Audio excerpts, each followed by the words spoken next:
kundi la wananchi waliojichukulia sheria mkononi walizingira watu wanaodaiwa kuwa ni wahalifu wanaojihusisha na matukio ya uporaji na upigaji nondo majira ya usiku, ambao walikuwa wamejificha ndani ya nyumba mojawapo iliyoko katika eneo hilo la Uyole. Kufuatia tukio hilo, Jeshi la Polisi mkoa wa Mbeya kupitia askari wa kikosi maalum cha kuzuia na kupambana na matukio ya uhalifu walifika eneo hilo na kukuta kundi la wananchi wakiwashambulia watuhumiwa hao kwa kutumia mawe pamoja na silaha za jadi. Kwa hiyo katika juhudi za kuwaokoa watuhumiwa hao, wananchi walianza kuwarushia askari mawe ili wasiwafikie au wahalifu kwa ajili ya kuwaokoa, lakini kutokana na umahiri uliopo katika kushughulikia makosa haya, askari wetu waliweza kufanikiwa kuwaokoa jumla ya watuhumiwa 6 kutoka mikononi mwa hao wananchi waliokuwa na hasira, na katika kuwaokoa waliweza kuwakimbiza katika hospitali ya rufaa ya mkoa wa Mbeya kwa ajili ya kupata matibabu, kwa sababu kwa kipindi hicho walikuwa wamejeruhiwa sehemu mbalimbali za miili yao. Kwa hiyo wakati wanafikishwa hospitalini, kati ya wale watuhumiwa 6 waliokamatwa au waliookolewa kutoka kwenye kundi la wananchi, 4 walifariki dunia wakiwa wanapatiwa matibabu katika hospitali hiyo ya rufaa, na waliofariki wakiwa wanapatiwa matibabu ni Eric Nasoro maarufu Eric Mandampo, huyu ana umri wa miaka 20, ni mkazi wa Uyole. Wa pili ni Meshaki Joseph, jina maarufu ni Scofield, huyu naye ana umri wa miaka 20, naye ni mkazi wa Uyole. Wa tatu ni Abdalla Goliamu, naye jina lake maarufu anaitwa Dula na umri wa miaka 20 na ni mkazi wa Sakarani. Na wanne ni Asajile Isaac mwenye umri wa miaka 25, ni mkazi wa Sokoni Kingani. Aidha, watuhumiwa wengine wawili waliokuwa wamepata majeraha kipindi hicho waliookolewa kutokana na majeraha madogo waliokuwa nayo walitibiwa na kuruhusiwa kutoka hospitalini, ambao ni Raksi Hamisi mwenye umri wa miaka 23 na Pasco Aroni mwenye umri wa miaka 32. Wote hawa ni wakazi wa Uyole ambao kwa sasa wanaendelea kushikiliwa na kuhojiwa na kikosi maalum cha askari kwa ajili ya kupata ushahidi muhimu ambao utawaunganisha na baadaye waweze kufikishwa mahakamani kwa ajili ya kujibu tuhuma hizi ambazo tumezitaja za kuvamia watu na kuwapiga nondo, wakata mapanga na kufanya uvunjaji na kuiba mali zao.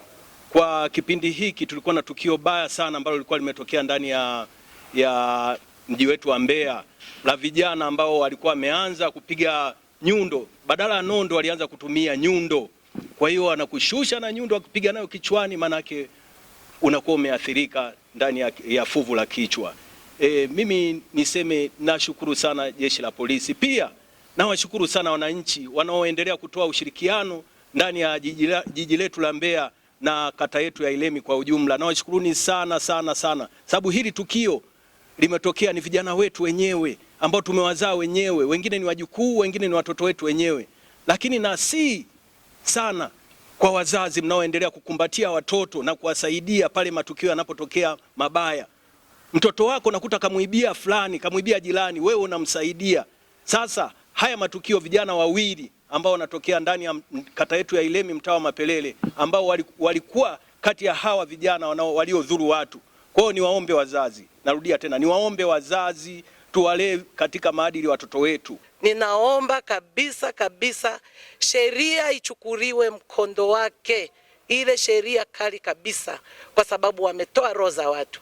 Kama huyo mzee mnayemsema, nimezika mimi huyo mtoto wake, baba alishindwa kulia, ni mtu mzima, hajiwezi, amepoteza nguvu kazi. Serikali, polisi na mahakama waendelee kuongeza nguvu tu, walau hawa waliopo bado ni watoto wetu sisi wote, hata kama nimepoteza wa kwangu, lakini watoto wa jirani hao waendelee kuishi, tutapata faida sisi katika kuishi, watasoma, watakuwa nani.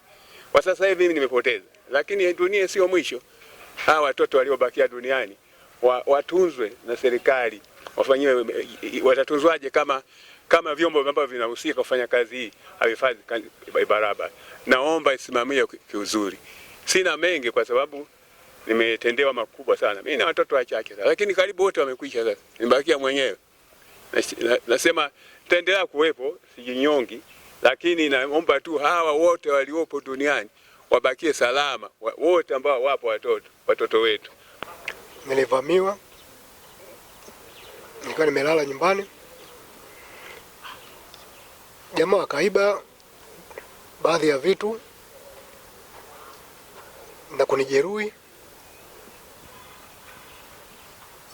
Nashukuru Mungu naendelea vizuri.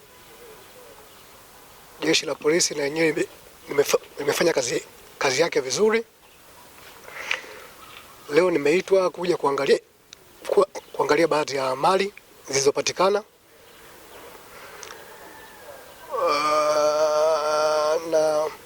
Na sina mengi zaidi ya kulishukuru jeshi la polisi na ushirikiano wao. Kwa jamii naiambia tahadhari. Hii mambo ya tunachoangalia mipira wakati mwingine usiku unapotoka, kwa sio wote watu wema mnapoangalia wote mipira. Mnapokuwa mnatoka pamoja unajua hawa ni wenzangu nimetoka kuangalia nao mpira, kumbe sio. Kwa hiyo tahadhari yako lazima uichukue. Kwamba bwana, sasa hapa nilipo niko na nani? Au kama uko na mtu wako wa jirani zaidi, basi nikujua kasi bwana, hebu sasa tuongozane twende nyumbani. Kwa sababu haya matatizo yanayotokea Nondo hayachagui kwamba wewe ni afisa au wewe ni nani katika mazingira yao. Wanachoonyocho wanaangalia tu ni maslahi yao binafsi. Kutoka katika kituo cha jeshi la polisi mkoani Mbeya, mimi ni Daniel Smelta, TV Habari.